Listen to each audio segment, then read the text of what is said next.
नमस्कार दोस्तों, स्वागत है आपका आज की इस वीडियो में। मैं बात करना चाहता हूँ हमारा माइंड कैसे बिहेव करता है, स्पेशली जब आप बहुत ज़्यादा सोच रहे हैं, ओवर थिंकिंग कर रहे हैं, या आप बहुत दुखी हैं, आप बहुत ज़्यादा कंफ्यूज्ड हैं और सिचुएशन आपके कंट्रोल में नहीं है। मैं ये तो नहीं कहूँगा कि आपको ओसीडी है, ऑब्सेसिव कंपल्सिव डिसऑर्डर तो एक क्लिनिकल डायग्नोसिस है, लेकिन मैं ये भी नहीं कहूँगा कि उससे ये बहुत दूर है। मुझे लगता है हमारा माइंड जब तक खुश है किसी भी चीज़ से, तब तक तो सब कुछ अच्छा अच्छा लगता है, लेकिन जैसे ही उसको कोई ऐसी सिचुएशन मिलती है जो उसके हिसाब से नहीं होती, तो वो एक रिपल इफेक्ट में चला जाता है। जैसे पानी में आप कोई चीज़ फेंकी है तो उसमें लहर पैदा होना शुरू हो जाती है, तो रुकती नहीं है और वो बस चलता रहता है। ऐसी ही दो घटनाएं मेरे साथ हुई हैं। मैं बहुत खुश हूँ बिकॉज वो दोनों घटनाओं ने एक दूसरे को हेल्प किया समझने में। उन दोनों घटनाओं के ज़रिए मैं चाहता हूँ आप लोग मेरी इस इनसाइट को समझ सकें, पकड़ सकें। इससे पहले कि मैं आपको दोनों घटनाएं बताऊं, मैं आपको ये कहना चाहता हूं कि दांत कितने होते हैं हमारे पास, पूछना चाहता हूं। 32। और कितने टाइप के दांत होते हैं, नाम होता है पता है आपको? 4 टाइप के हैं क्या? कौन कौन से? इनसीजर्स, कैनाइन्स, 4 है मेरे को। ये premolar canines, and molar. Premolar and molar. और इनको ये नाम क्यों दिया जाता है, अलग अलग नाम क्यों देते हैं? हम ये कि नहीं कहते कि दांत है, पता है? सबके अपने अपने काम होंगे इसलिए। Very good. तो क्या काम है? कटिंग स्लाइसिंग फूड का काम है इनसीजर। इसलिए कभी कभी जब मेरे खाने के टेबल पे कोई फल आ जाता है, मुझे उसको काटना होता है, तो चाकू नहीं मंगाता हूँ, मैं अपने मुंह से काट काट के उसको छोटा कर लेता हूँ। केनाइन का काम क्या है? टीयरिंग एंड रिपिंग फूड, खाने को फाड़ना, यह है केनाइन का काम। प्रीमोलर का काम क्या है? क्रशिंग एंड ग्राइंडिंग फूड, खाने को क्रश करना, ग्राइंड करना। और मोलर का काम है chewing thoroughly, grinding and chewing. ये मैं इसलिए एग्जांपल दे रहा हूं बिकॉज जब भी हम किसी इनसाइट को पकड़ते हैं तो हमारा माइंड को लगता है कि जो मैं जानता हूं तो जानता ही, दांत तो दांत है। अब कोई डॉक्टर आकर के, कोई भी आदमी आकर बोलेगा नहीं ये वाले दांत इस वाले दांत से अलग हैं, तो आप बोलेंगे बकवास मत कर, सारे सफेद दांत हैं, मैं जानता हूं दांत क्या होता है। लेकिन हमारे माइंड में चलने वाले थॉट्स या तो वो इनसाइट होते हैं या वो कंफ्यूजन होते हैं, स्पेशली जब आप किसी को समझने की कोशिश कर रहे हैं। दो घटनाएं पहले सुनिए मेरी लाइफ में। एक तो ये हुआ कि हमारी बेटी बहुत परेशान थी किसी बात को लेकर, तो मैंने उसको डांटा था। मैं बहुत डांटा, मेरी गलती है, मुझे डांटना नहीं चाहिए था। एज अ पेरेंट मुझे समझाना चाहिए था। मुझे गुस्सा आ गया और गुस्से में मैंने उसका फ़ोन छीन लिया। मैंने कहा कल सुबह ले जाना। अब वो भी बेचारी परेशान हो गई, मेरे पास आई, फिर हम लोगों की बातचीत थोड़ी बहस बन गई, चीज़ें एकदम ठंडी हो गई। लेकिन गुस्से में मैंने ऐसी कुछ बातें बोल दी जिसकी वजह से उसको बहुत हर्ट हुआ, और फिर उसने भी दुख में ऐसी कुछ बातें बोल दी जिससे मुझे बहुत हर्ट हुआ। सबसे हर्टफुल चीज़ मेरे लिए ये थी कि उसके मुंह से निकल गया, ठीक है अगर आपको लगता है कि मैं आपके घर के लिए बोझ हूँ तो मैं कल चली जाऊँगी घर छोड़ के। इस बात से मुझे बहुत हर्ट हुआ, क्योंकि मैं चाहता हूँ मेरा घर मेरे बच्चों का हो, उनको ये फील हो कि ये हमारा घर है, और मैं इसकी पूरी कोशिश करता हूँ। लेकिन उस दिन पता नहीं क्यों मैंने क्या बोला और उसको ऐसा क्यों फील हुआ कि ये उसका घर नहीं है, मैं फील हो गया। लेकिन इस पूरे प्रोसीजर में, इस पूरे कांड में बड़ी मम्मी ने, मतलब उसकी मम्मी ने बहुत अच्छा रोल प्ले किया। उन्होंने माँ का रोल प्ले किया, उसको हक किया, और फिर उसने अपना डिसीजन मान लिया कि ये बेवकूफ़ी भरा डिसीजन था, मैंने गुस्से में लिया था। लेकिन रात को मैं सोते समय ये सोच रहा था कि मैंने ऐसी बातें क्यों बोली जिसकी वजह से मेरी बेटी को लगा कि मैं घर छोड़ के जा रही हूँ। मैं रिव्यू कर रहा था अपने थॉट्स को दांत की तरह, कि मैंने कौन सा दांत निकाल के उसको बाइट कर दिया। और भाई साहब ताज्जुब की बात यह है कि सोते सोते मेरा एक दांत दर्द करने लगा नीचे। एक ये है इंसाइजर, सेकंड है केनाइन। मेरा फर्स्ट केनाइन दर्द करने लगा, बहुत तेजी से दर्द करने लगा रात को। वैसे तो काफ़ी टाइम से मैं परेशान था इससे, लेकिन उस दिन रात को बहुत ज़्यादा दर्द किया। झंझना रहा था? ठंडा और गर्म महसूस हो रहा था और एक पेन का सेंसेशन था। ये तब होता है जब आपका जो नर्व एंडिंग होती है वो एक्सपोज हो जाता है। जैसे किसी का जल जाता है तो स्किन के नर्व एंडिंग्स एक्सपोज हो जाते हैं, तो हवा भी लगता है तब भी दर्द होता है। फिर सुबह उठा मैं, फटाफट मैं डॉक्टर के पास गया, दोनों दुकानें बंद थी। फिर दूसरे दिन फिर डॉक्टर के पास गया और वहाँ पर मुझे पता चला मेरे एक दांत का RCT होना है। क्या होना है?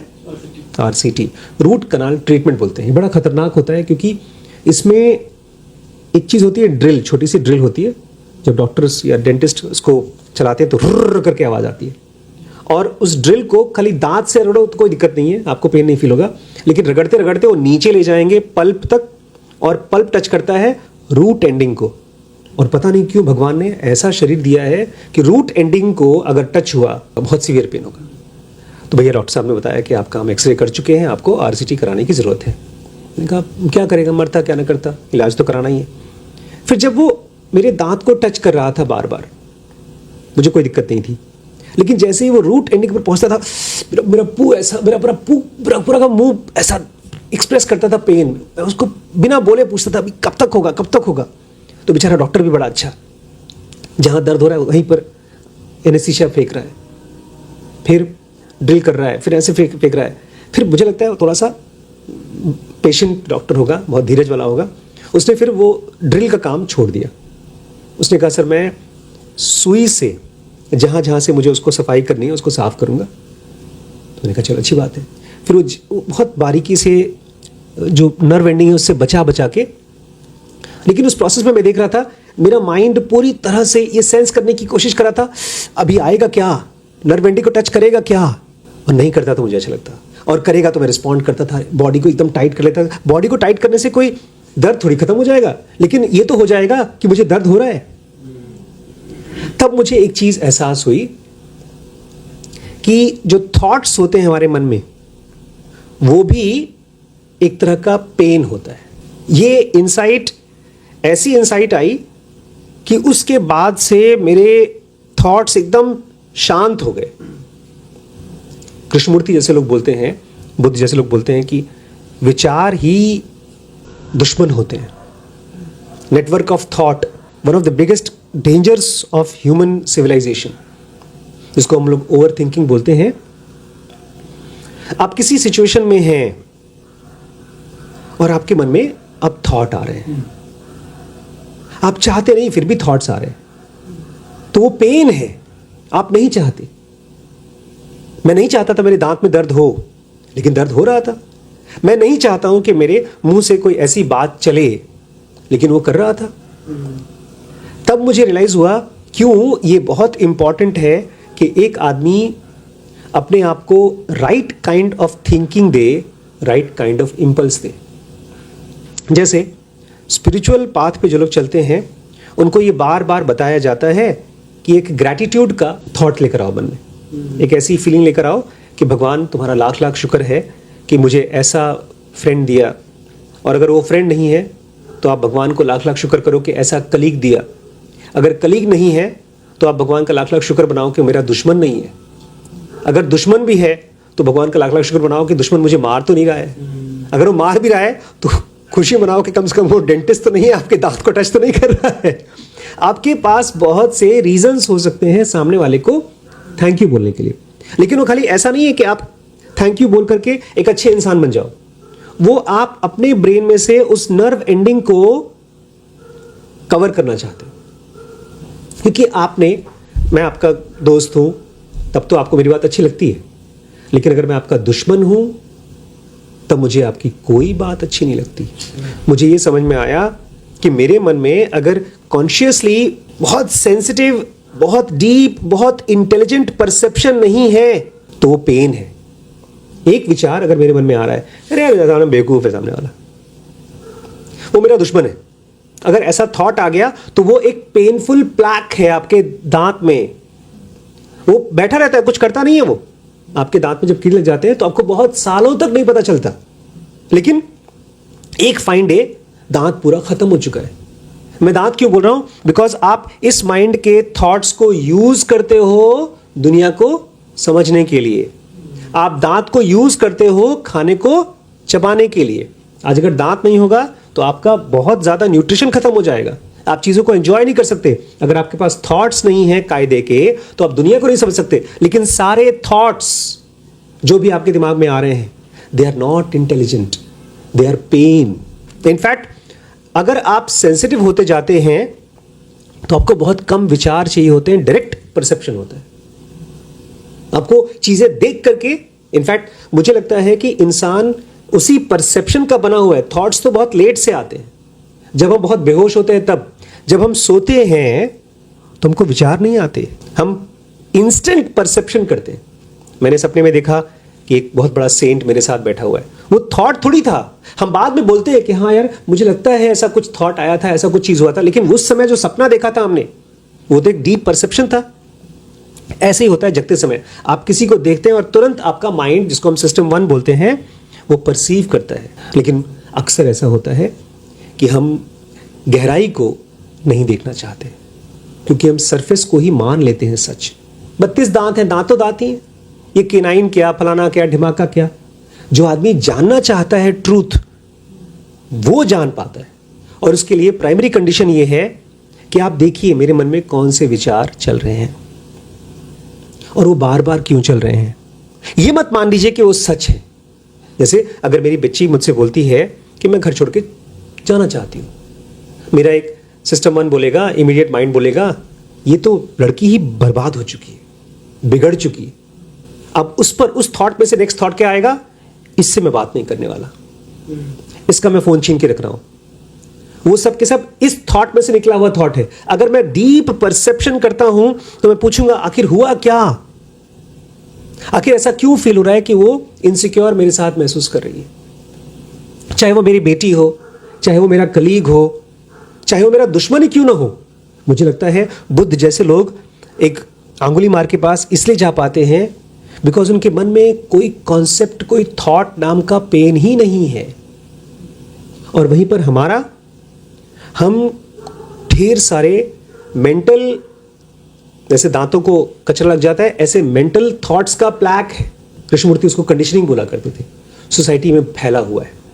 ऐसे ही स्पिरिचुअल कंडीशनिंग हो जाती है कि मैं तो फलाना फलाना गुरु जी को फॉलो करता हूं, फिर भी मैं परेशान हूं, तो मुझे दूसरा गुरु करना चाहिए।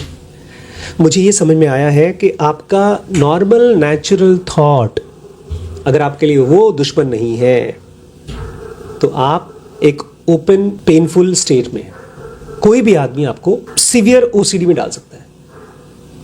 आपके दिमाग में एक नॉर्मल नेचुरल थॉट है कि बॉस मैं एग्जाम में 2 बार 3 बार 4 बार फेल हो चुका हूं। फेल जो होता है वो तो आदमी फेलियर होता है। ये थॉट अगर आपके दिमाग में चल रहा है, आपने इस चीज को परसीव नहीं किया और इसके गहराई में नहीं गए, उस गहराई में से एक्शन नहीं निकला, तो आप गए, यू आर डेड। और वहीं पर आपके पास एक थॉट आया, यार मैं कैसा अच्छा आदमी हूं। ये थॉट क्यों आया, कैसा अच्छा आदमी हूं? अगर आपने ये पहचाना नहीं तो ये बहुत बड़ा घमंड का थॉट है। आपको ये थॉट आता है कि ये आदमी मुझे पसंद नहीं करता। क्यों नहीं पसंद करता, इसके पीछे की रियलिटी क्या है? क्योंकि मुझे तो बहुत से लोग पसंद करते हैं, वो आदमी मुझे क्यों नहीं पसंद कर रहा? थॉट का ओवरथिंकिंग का ओसीडी बनना is lack of deep perception. आप ये मत सोचिएगा कि मैं नॉर्मल इंसान हूं, अच्छे से वीडियो देखता हूं, पिक्चरें देखता हूं, खाना खाता हूं, सब कुछ एंजॉय करता हूं, तो मैं साइकेट्रिकली बीमार नहीं पड़ूंगा। हर एक इंसान मरने से पहले एक ओसीडी का पेशेंट होकर के मरेगा, क्योंकि अभी तक उसका ब्रेन थॉट्स का बना है।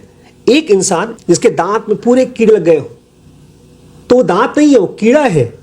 आपके जो थॉट्स हैं, जो आपको लग रहा है वो बहुत इंटेलिजेंट थॉट्स हैं, वो कीड़े हैं, वो पेन है, वो इंसाइट नहीं है। इंसाइट तब होता है जब आपको राइट एक्शंस मिलते हैं, और राइट एक्शंस आपको फ्री करते हैं। यहां पर मैं जानबूझ के आपको right actions, free, spiritual word लेकर आ रहा हूं, बिकॉज मैं चाहता हूं आप value of deep perception, peaceful state, इसको पहचाने।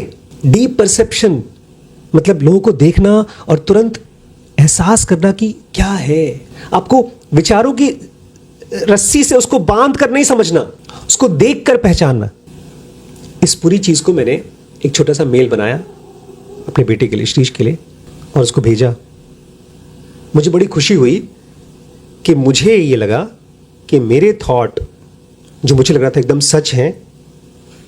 कौन सा थॉट? कि मेरी बेटी मेरी दुश्मन है, या मेरी बेटी का थॉट कि मैं आपका घर छोड़ के जाना चाहती हूं। ये दोनों थॉट मेरे लिए, मुझे बड़ी खुशी है कि एक जैसे दांत के अंदर कचरा होता है, ऐसे कचरे की तरह मैं परसीव कर पाया। अभी भी चलते हैं थॉट्स, लेकिन मैं पहचानता हूं। जैसे आप ब्रश करके दांत से कचरा फेंकते हैं, ऐसे ही आप अपने अंदर में चलने वाले विचारों को पहचानें और कचरे की तरह उसको फेंक दें। कचरा बनेगा, बहुत से रॉन्ग थॉट्स होंगे, बिकॉज हम सब इस फिजिकल वर्ल्ड में रहते हैं और थॉट्स का इस्तेमाल हमारे लिए लाजमी है, इंपॉर्टेंट है, उसके बिना हम काम ही नहीं कर सकते। लेकिन ये पहचानना बहुत ज़रूरी है कि ये थॉट है और ये थॉट निकला है इस डीप परसेप्शन में से, और डीप परसेप्शन से भी पीछे कोई चीज़ है। अगर वो आपके लिए सबसे इंपॉर्टेंट नहीं है तो आप ओसीडी में जाएंगे, आप ओवर थिंकिंग में जाएंगे, आप परेशान होंगे।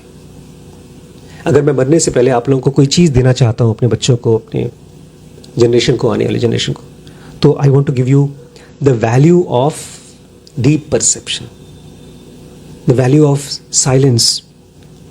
बिकॉज साइलेंस में ही आपको ये समझ में आएगा कि कौन सा थॉट असल में सही था। किसी दिन हो सकता है बच्चे को लगे आप किसी ऐसे घर में हैं जहां पर आपके माँ बाप हैं, बहुत अच्छे माँ बाप, लेकिन आपको टॉर्चर कर रहे हैं, आपको दहेज के साथ में पैक करके किसी के घर पे भेज दिया और आपको लगता है ये आपका फ्यूचर नहीं है। तो उस समय आपके मन में अगर ये थॉट आ रहा है कि मुझे इस घर में नहीं रहना, मुझे अपना इंडिपेंडेंट लाइफ जीनी है, तो you should take action on that. Thoughts अपने आप में सही गलत नहीं होते, आपका deep understanding from that situation वो सही या गलत होता है। ज्यादातर थॉट्स गलत होते हैं क्योंकि वो इंस्टेंट रिएक्शन की तरह आते हैं, लेकिन बहुत कम लोग होते हैं जो दुनिया में रेवोल्यूशन क्रिएट कर पाते हैं। अभी हम लोग जर्नी ऑफ सोल नाम का एक सीरीज पढ़ेंगे, आप देखेंगे कि स्कूल्स नहीं बने हैं आपको क्रिएटर बनाने के लिए, एक सक्सेसफुल आदमी बनाने के लिए, एक बहुत डीप मेडिटेटर बनाने के लिए, बिकॉज स्कूल्स ने कभी थॉट्स को समझा ही नहीं कि थॉट्स का सोर्स क्या है, उसका नेचर क्या है। वो तो केवल कुछ थॉट्स पैक करके आपको किताबों के फॉर्म में बेच रहे हैं और उसके साथ साथ कचरा भी दे रहे हैं कि अगर ये थॉट्स तुमको नहीं रटे हुए हैं तो तुम फेलियर हो।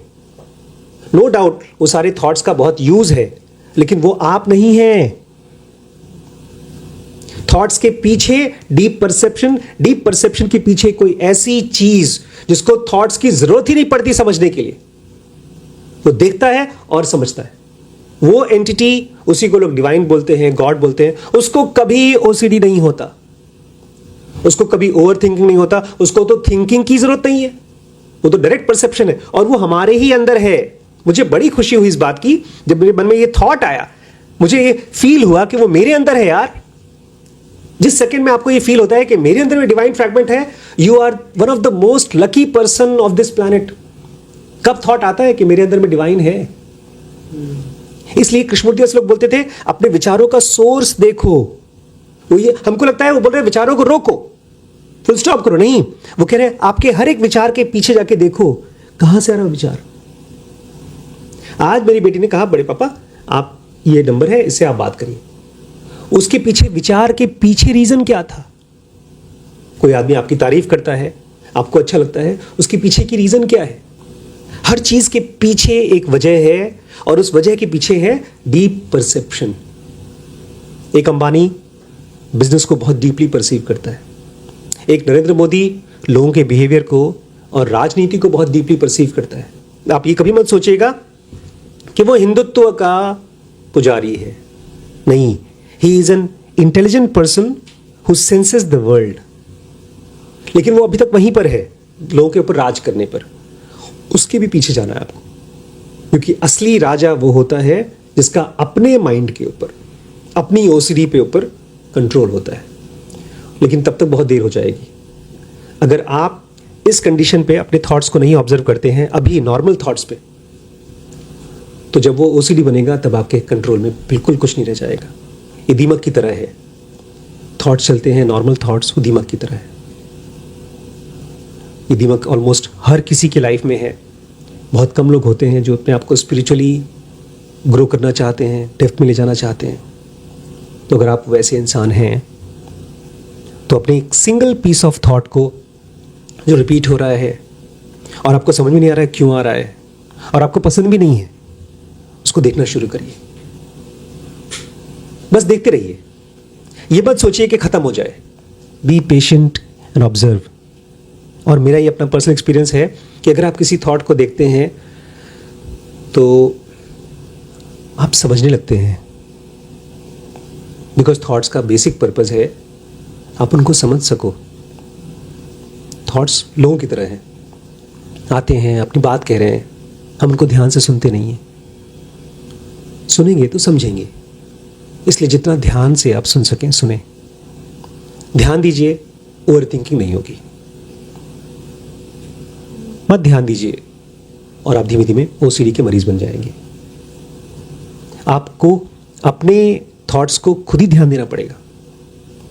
अगर आपको लगता है नहीं मेरी प्रॉब्लम आप सॉल्व कर दीजिए, अपने पापा से, भाई से, दोस्त से, किसी से बोलते हैं, उनके पास भी तो अपने खुद के प्रॉब्लम्स हैं, उनके पास भी तो अपने सो कॉल्ड ओसीडीज हैं, उनके पास भी 32 दांत हैं और उनको भी पहचानना है कौन सा दांत केनाइन है, कौन सा इंसीजर है। मैंने दांत का एग्जांपल इसलिए लिया बिकॉज हम बारीकियों में नहीं जाना चाहते। मैंने जब डॉक्टर को दिखाया तो डॉक्टर ने अपने असिस्टेंट को बोला, अरे सुनो भाई, सेकंड इंसाइजर जो है वो डिस्टर्ब्ड है। उसके असिस्टेंट को पता है क्योंकि वो पढ़ा लिखा नहीं था, फिर भी वो उसको पता है। आप जैसे ही थॉट को देखना शुरू करते हो, पहचानना शुरू कर दोगे। गौतम बुद्ध को जो चीज दिखी है वो आपको भी दिखेगी, बिकॉज गौतम बुद्ध को भी वही डिवाइन फ्रैगमेंट से, उसी डीप परसेप्शन दुनिया के बारे में समझ में आ रहा है। Every one of us has that depth, but हम वहां पर अपना घर नहीं बनाना चाहते। हम यही रेगिस्तान पे रहना चाहते हैं जहां पर विचारों की दुनिया है, भीड़ भाड़ है। तो normal thoughts are painful thoughts, random normal thoughts are ओसीडीज।